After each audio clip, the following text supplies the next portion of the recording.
it's Miriam from Delicious Without Gluten, and today I'm here to tell you about our bread mix that you can buy and take home, and all the things that you can do with it. And tonight I will be demonstrating how to make pizza crust or pizza with this bread mix.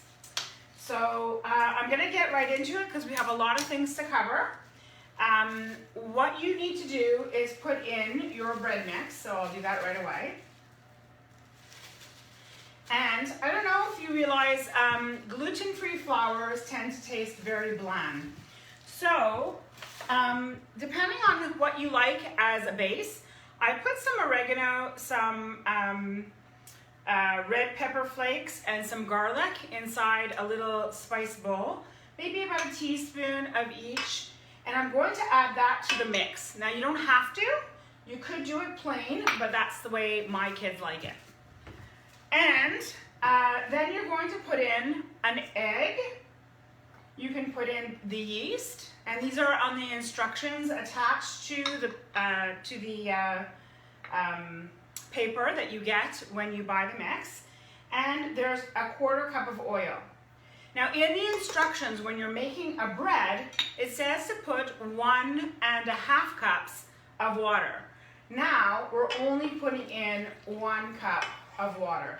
The water is a lukewarm water, and that's to help the yeast rise. There is a very small amount of sugar inside the mix, just enough to activate the dough. The yeast, sorry, not the dough.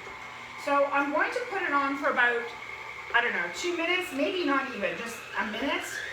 I'll bring it up. Enough for it to collect together.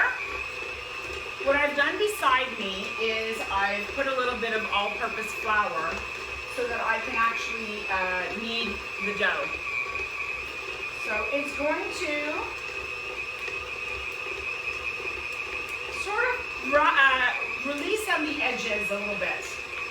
So once it's all mixed up, you can actually take a spatula and release the dough. And then we're going to flour our hands and make a ball. Okay, this pizza dough, or rather bread mix, will make 2 large 11-inch pizzas.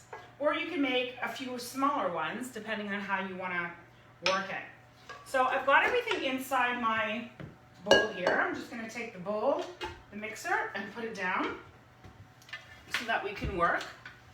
I have here the mix, and I'm going to just take it out of the bowl, and it sort of comes out in one big glob, like that. And I'll put that aside. I'm going to flour my hands a little bit. There you go. And it's a dough ready to use. So I can use a knife. I'll take one over here. I'm going to cut it in half. Half of this dough will make one of these pizza crusts. So this is the 11-inch. You can get this at Dollarama. There are 5 actual pizza pans that have little holes in them, and I think they're $2. Or you can use whatever you have. You can make smaller ones. I actually oiled the bottom of it, and we're going to take one of the sides of the dough, and I'm just going to make it into a ball, start flattening it out, take a little bit of all-purpose flour on both sides, and we're going to work the dough a little bit, just like you would any other dough. Lift it up, and we're going to try to make a round pizza crust that will fit this pan. Okay, so it's got to be kind of large. Okay, there we go. Let's see, it fits. So what we'll do is we'll fold it in half like you would with like a quiche pie, like a pie crust, and put one side on, and then flip it over, and move it over a little bit more, And then to get the edges to be a little bit more thick, like a regular pizza does, you can turn in the edges a little bit at a time. And then we are going to get it all ready. Now, let me just finish this up fast. What I'm going to do is I'm going to use my spray bottle, also from the dollar store, and I'm going to spray it with water. And I'm going to then put it in a warm space. So for now, I'm actually going to put it on the stove because I've already did some of these steps before. So this is a raw dough that has been sitting and rising, and it would be ready now to go into an oven at 350 degrees. And before you put it in the oven, you just take your fork and you puncture it so that you've got all the different little point marks in them, and so the dough doesn't rise too much. And when that's ready, you can put it in a 350 degree oven for about 10 minutes.